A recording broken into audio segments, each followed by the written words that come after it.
Welcome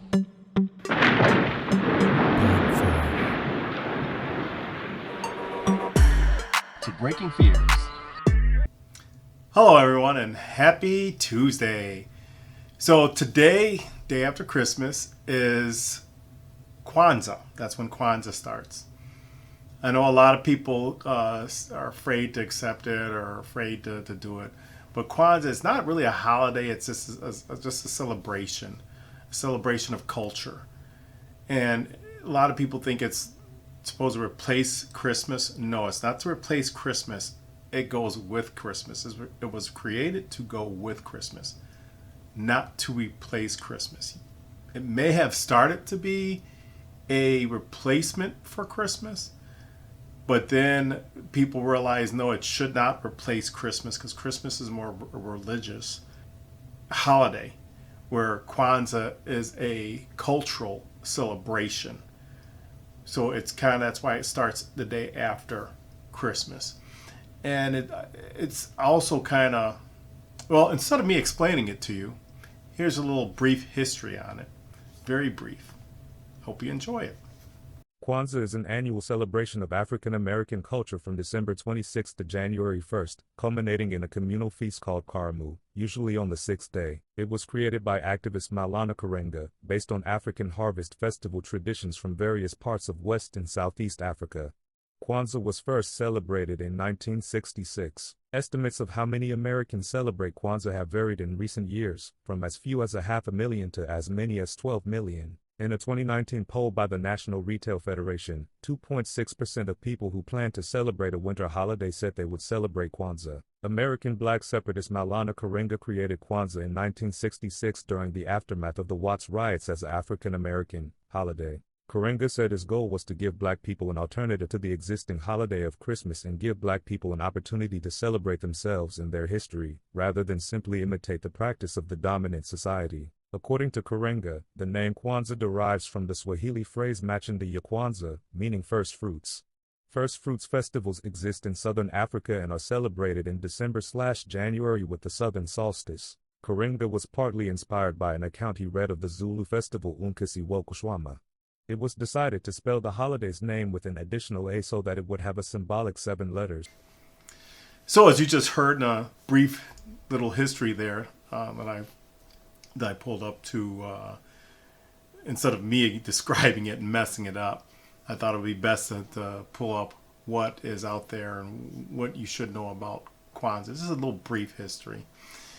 And as you can see, Kwanzaa was developed here in the States for the diaspora, based off of Africa, West Africa or South Africa's first fruit holiday.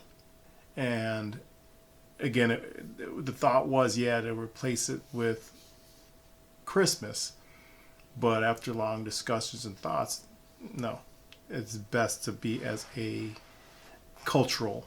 So, Kwanzaa was changed to celebrate the culture, not to change Christmas holiday. And it just encompassed the African holiday of first fruit.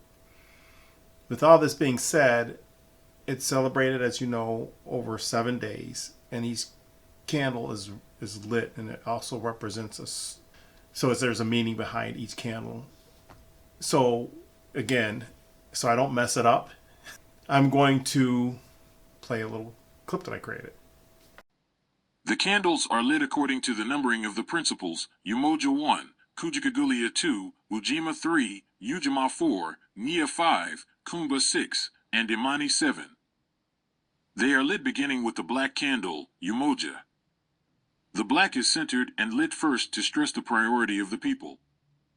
The red candle is lit next to show the importance of struggle. And the green represents the good future that is forged in righteous and relentless struggle.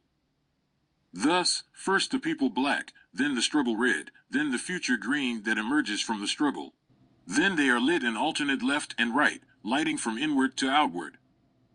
Thus, after the black candle, the red candle closest to it.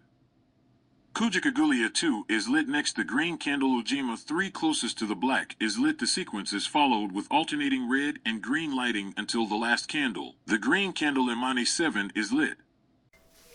So now you know the process of lighting the candles. Here are the 7 principles behind the meaning of the candles. And I pulled something up and created a little explanation of that here. The first principle of Kwanzaa is umoja, unity. To strive and maintain unity in the family, community, nation, and race.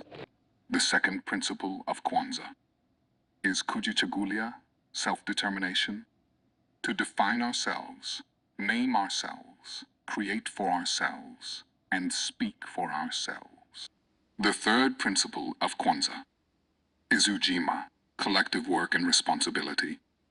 To build and maintain our community together and make our community's problems our problems and to solve them together. The fourth principle of Kwanzaa is ujama, cooperative economics. To build and maintain our own stores, shops, and other businesses, and to profit from them together. The fifth principle of Kwanzaa is nia, purpose. To make our collective vocation the building and developing of our community in order to restore our people to their traditional greatness. The sixth principle of Kwanzaa is kumba, creativity. To do always as much as we can to leave our community more beautiful and beneficial than we inherited it. The seventh principle of Kwanzaa is imani, faith. To believe with all our hearts in our people and the righteousness and victory of our struggle. So, with all that being said, that's the meaning behind Kwanzaa. That's what Kwanzaa is about. The 7 principles. So, light your first candle. Tomorrow, light your second candle. And again, for those of you who are looking to continue this and celebrate the 7 principles of Kwanzaa, Happy Kwanzaa. Until our next video. See ya.